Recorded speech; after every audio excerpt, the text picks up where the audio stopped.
Once again, it's the Mr. Irrelevant podcast. I'm your host, Josh Lewin. We're going to dive right in. We never mess around on this show. Jeff Fisher joins us today, and as we continue to tell stories about overcoming adversity and getting to yes when you've heard 1,000 no's, this is a wonderful guy to be chatting with, a really talented dude.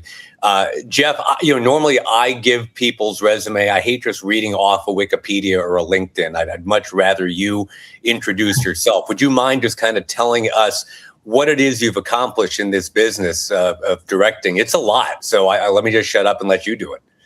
Oh, well, hey, it's great to see you, and thank you so much for having me. It's great to be here, Josh. Yeah, I guess, I mean, most recently I directed a couple of movies for Paramount, for Republic Pictures, which is kind of like their Screen Gems type genre division. Two movies that were based on novels that are kind of cheeky thrillers. The one that came out last year is called The Stranger in My Home, and the one the year before that is called The Image of You. And before that I was directing. I direct Traffic, if they asked me to. Literal traffic, not the movie Traffic, obviously. Yeah, I got it. But yeah, just been wanted to be a director since I was like 5 years old. I was like, I got bitten by the movie bug and started. Literally, my first job was I came home for spring break from film school, and my mom told me that they were filming a movie down the street and I should go try to break in. So I knew enough to look for somebody with a walkie-talkie. I found I was lucky enough, the guy that I talked to was the first AD.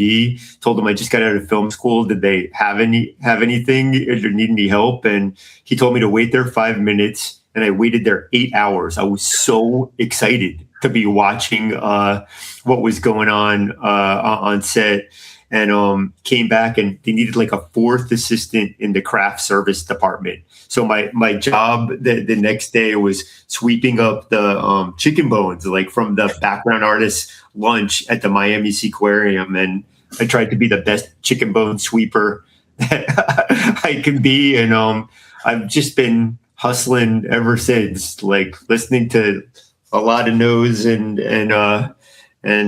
making and just trying to put one foot in front of the other. Well, I'm sure to this day you're a heck of a chicken bone sweeper, no question about it. But to get from Hollywood, Florida to Hollywood, California, I'm sure is not a straight line. I love the fact that you started in the other Hollywood. But tell me, if you would, there's got to be millions of these examples, but the first time that you really felt like, wow, I got a yes. I mean, I'm just so used to hearing no. It's almost like, what do you mean it's yes? Because you're just so conditioned to not getting good news. What's the first time you really recall just wanting to put confetti in the air? Like, oh my God, like this is really happening. It's such a great question. I like the first thing that the first thing that like I couldn't believe it was happening as far as like making some traction in this industry that I loved. And I knew nobody. I went to University of Florida, then I transferred to film school in Chicago, which was awesome, but it wasn't like going to USC or UCLA where you're, in the town where it's all happening. So I through that first job, I got a second job that I was able to go to New York and kind of sleep on my aunt's couch out in Brooklyn and try to like get PA jobs. But I ended up connecting with the people that were doing Cape Fear, the Martin Scorsese movie that was supposed to shoot in North Carolina, but it ended up shooting in South Florida, where I'm from. And I got a job to be Mr. De Niro's PA production assistant, just in pre-production while they were waiting for his regular assistant to kind of wrap Goodfellas and come down. And that turned in to a job being doing the video assist or being a video PA on the movie. And I think like that, yes, like, oh my gosh, I'm going to be working on this big Hollywood movie with this, with this great cast and this like amazing director and crew. That was like, I can't believe it was happening. Like I remember, like, because my parents were so worried about me wanting to be in the film industry. My dad would have much preferred me to be an accountant or try to be a doctor or something. But I remember, it was landlines back then, and I remember Mr. De Niro called and to ask me to pick something up. He was a very, very nice man, but like my dad answered the phone, and I remember like knocking on the door, and he was like, "Robert De Niro is on the phone." And I remember that being like, "Oh my God!" At least my parents will have a little bit of faith that I can keep.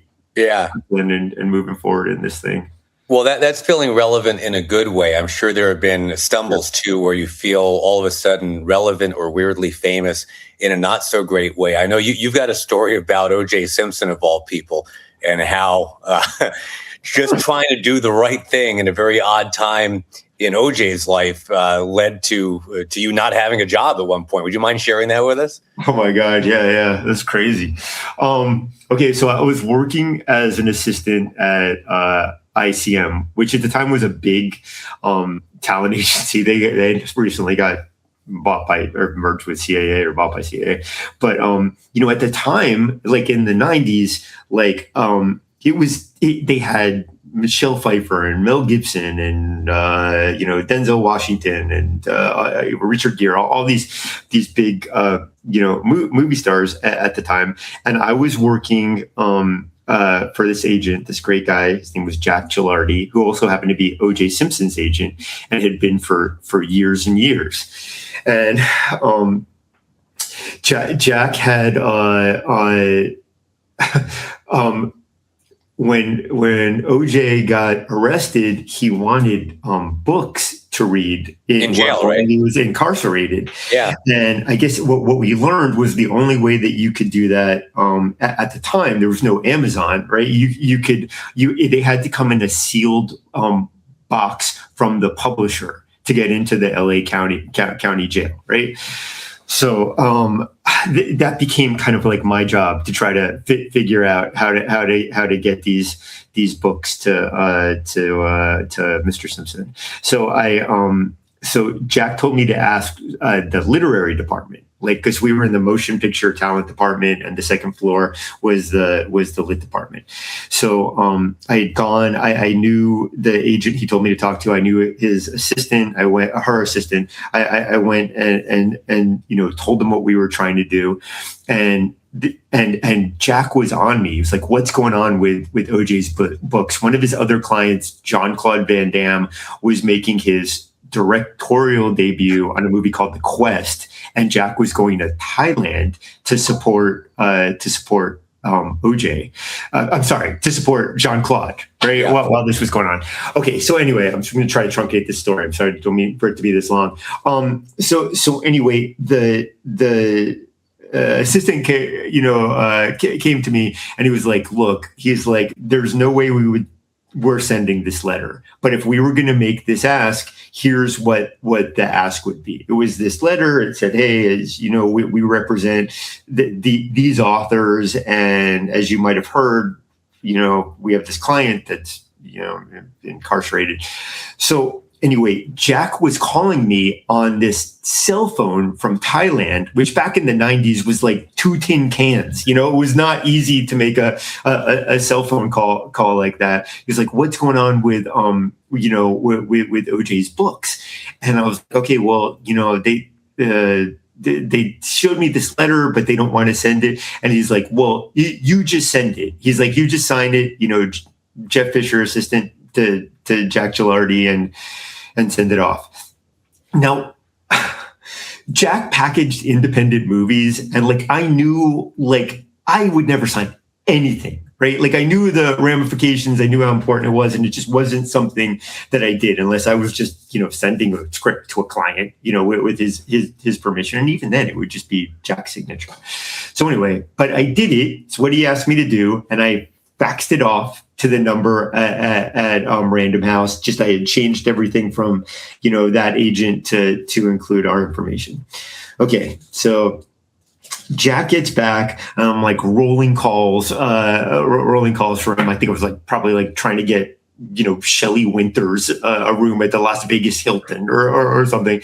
And this was Josh. This was before call waiting was a thing. Yeah, it's a while ago. Yeah. But the phones had the agent's name would come up when they called from within. And this was a big talent agency and it had very big personalities. And up on my little screen comes the name of the president of the company who never called. Right. And I knew his assistant and he and she was calling and she's like, and the president at the time was a guy named Jeff Berg. And she's like, I have Jeff Berg calling for Jeff Fisher. I'm like, for me? I'm like, why is Jeff Berg calling for me? So I pick up, I'm like, hi, yeah, this is Jeff. And he's like, is this Jeff? I'm like, is this Jeff Fisher? I was like, yes. I was like, yes. And he's like, can I ask you a question? Is it your personal mission to embarrass me and this company? And I was like, no, sir, it isn't. He's like, did you fax a letter to Random House asking for books for O.J. Simpson? And I was like, yes, sir, I did. He's like, do you know the definition of the word stupid? And he's like, because that's what you are, STOOPID, stupid. Pack your desk and get out. I was like, oh, okay. So I get this.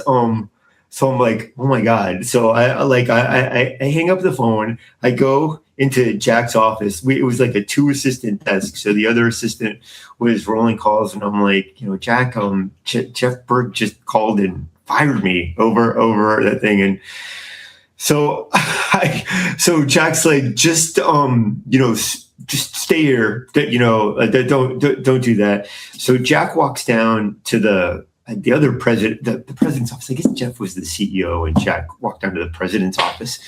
And I'm sitting there, and at this time, this news has started to spread to that third floor, stuff that's going on. And I'm just rolling calls and doing the stuff. And the other assistant, we're talking over the cubicles about what's going to go on. Anyway, so Jack's down at the president's office for an hour. And then he walks by my desk and he's like, you just stay right there. And I guess they go to talk to Jeff Berg. And meanwhile, I'm like, how am I going to pay my rent? What am I going to do? I don't want to move back to Florida. It's well, how am I going to figure this out? So another 45 minutes passes by and I get another call from Jeff Berg's, office, and I pick it up and, again, it was his assistant. It's I have Jeff Berg calling for Jeff Fisher. Dude, my sphincter probably hadn't relaxed for 2 hours, right? I was just I was like, hi, this is, I was like, hi, he's Jeff, he's Jack's down here. And he explained to me what happened. He's everyone makes mistakes. And he apologized to me, wow. which was amazing, and which was very nice and kind of him.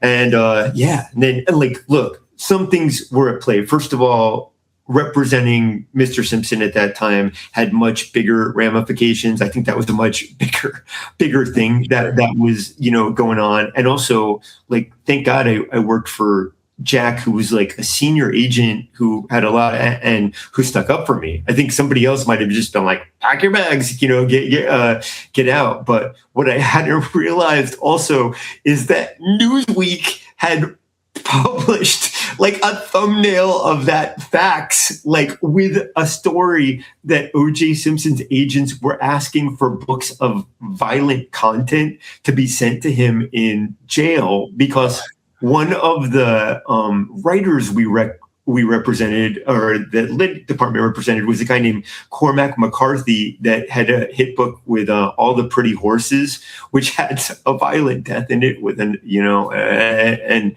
they made that leap. But yeah, that was a crazy memory. And at least you learned an alt way to spell stupid. So there is that. Yes. Yeah. I'll never forget that. I hesitate to get you from O.J. Simpson to the Kardashians, but I'm going to do it anyway, because you're in the reality genre as well. You've worked on Keeping Up with the Kardashians, 90 Day Fiancé.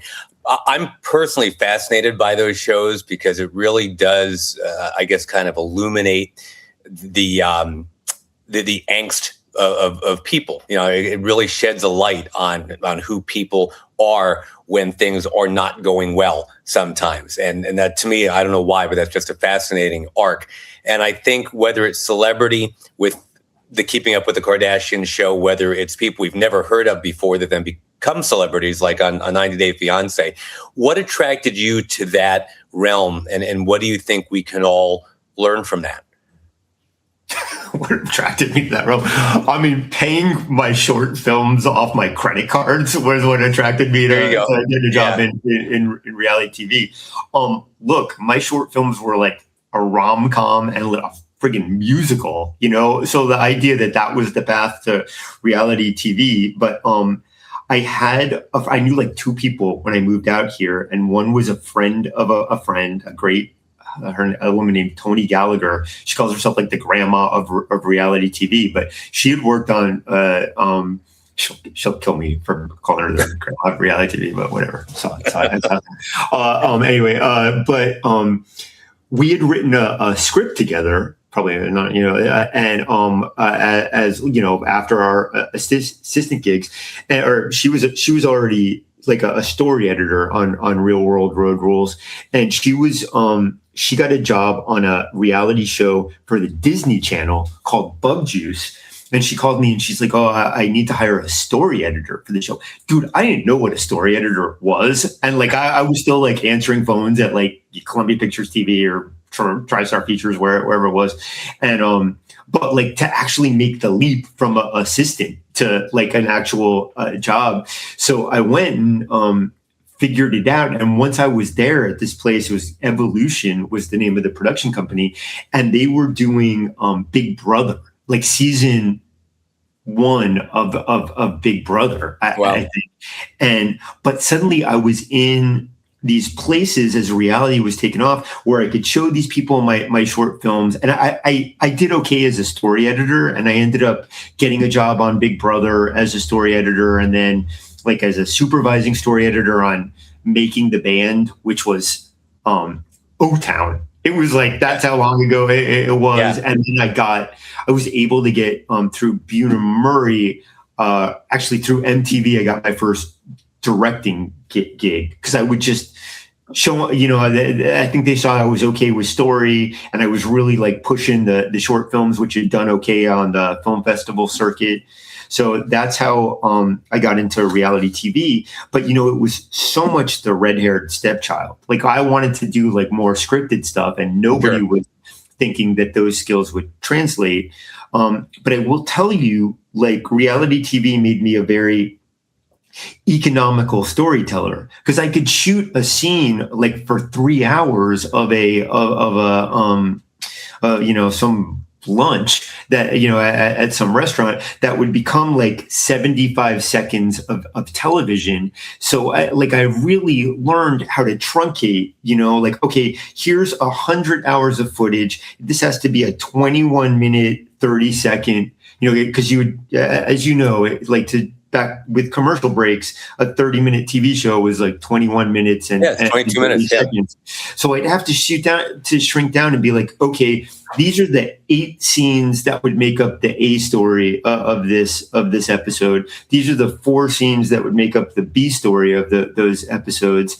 And listen, if you shoot a 3-hour lunch that becomes, just over a minute of TV, you learn the audio, you learn the dialogue that turns that scene, so you shoot it really quickly. So like those skills as bastardized as they were when I was trying to make the jump into back, to scripted, served me really well. But dude, talk about irrelevant. I was like dismissed. Like nobody wanted to hear that. Oh, great, you did the Real World Challenge. Yeah, you did 90 Day Fiance. Yeah, like now, you can come direct an episode of the Vampire Diaries. Nobody was doing that. And I would every time I would wrap a reality show, I would shadow, like where you have to follow the director around, like, and basically like, oh, I would like your fucking job, like for free, and like feel and try to like forge these relationships. I did that like 16 times, trying to break into episodic TV directing. But yeah, right. Well, maybe you do what you got to do, and so now that gets kind of to the center of the corn maze here. How you got your first feature film made? Because kind of like you're suggesting, I mean, there's a lot of things way behind the scenes years ago. It all leads up to a seminal, interesting moment. So tell us how you got that first feature film green lighted and done. Okay, so I did this crazy reality job in the Upper Peninsula of Michigan in February. And like Josh, we talked about this. I grew up in South Florida. I was living in California. You're a stranger in a strange land up there. The UP in February is very cold. It kicked my Florida, California ass sideways. But okay, and I want to make this shorter. I had been working on The Simple Life, which is this show with Paris Hilton and Nicole Richie. There was a new president coming into Fox at the time. This show ended up, and at the time, the girls weren't. I think they weren't talking. Paris and Nicole weren't talking to each other. I don't know. Like I loved that show, and those ladies knew funny, and it was great. I was bummed, but anyway, so season 4 kept getting put on hold. And then we shot a test with them separate, and the new president canceled the show. Oh, it's not happening. And I had been holding on, because I thought season 4 was going to happen. Season 3 was such a big, that show was such a big hit at the time. It was like, I have to get the next job that I can get my hands on. And I got a call about this show that was supposed to be like Hoosiers. It was basically about a high school basketball team on a 100-year losing streak that was suddenly going to the state finals, and they needed a director up there right away.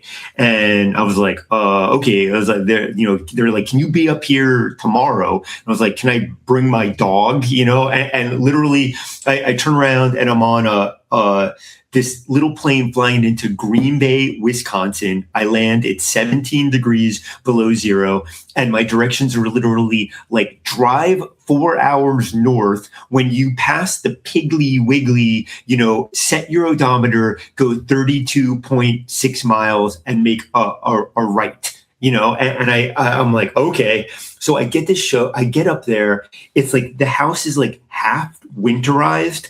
So you could only go in half the show. I found out I was the 4th director hired in 4 weeks. They'd already burned through three people.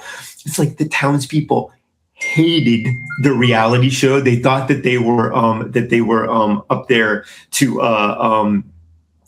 uncover secrets or whatever. Anyway, it was and I would just lay awake in the middle of the night with a wind howling, and every horror movie I that ever went through my that I saw in the 80s, from Friday the 13th to Halloween, just going through my head.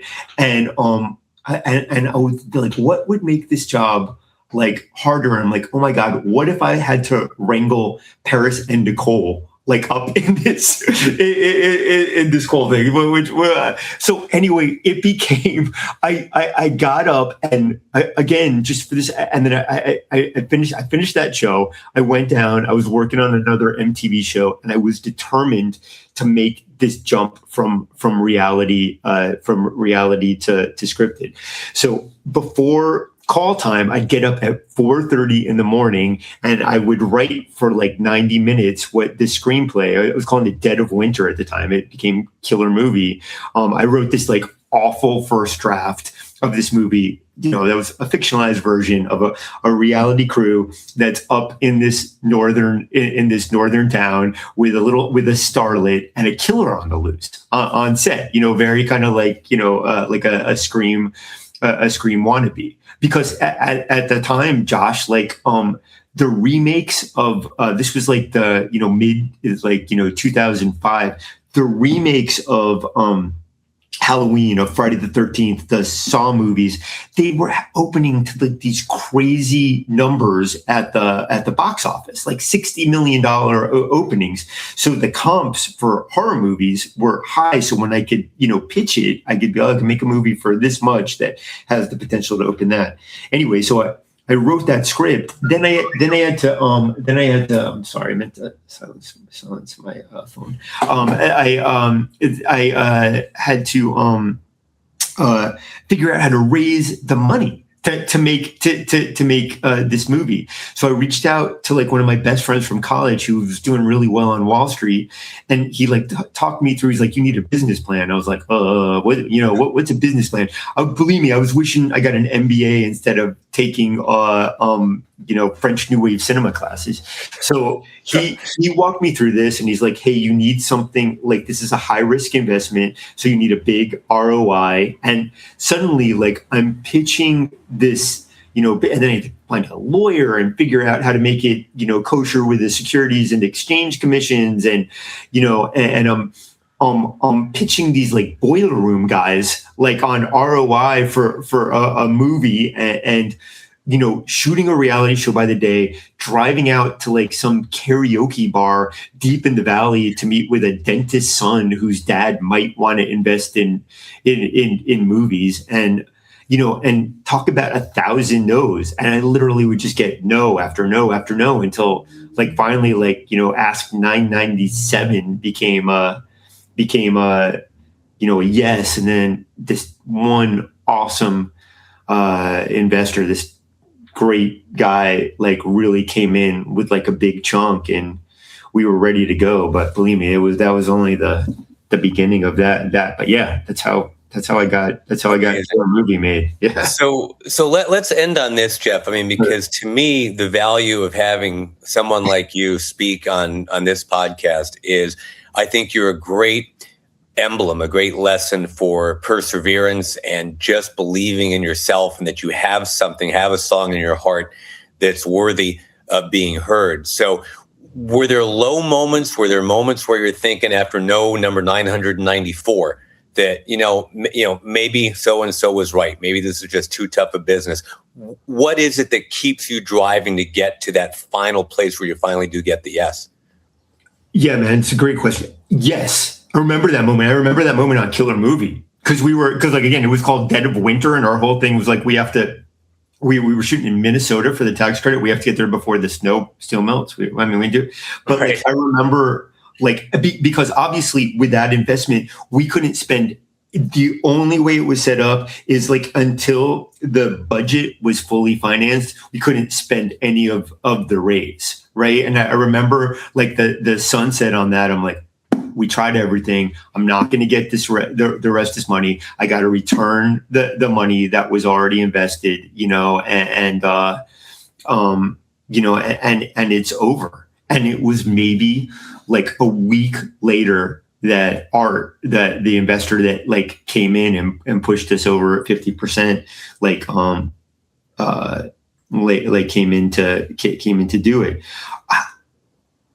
I think at the end of the day, it was just man, there is nothing else I really want to do. As much as I tell myself I'll give this up, maybe I can go, whatever. Maybe it's,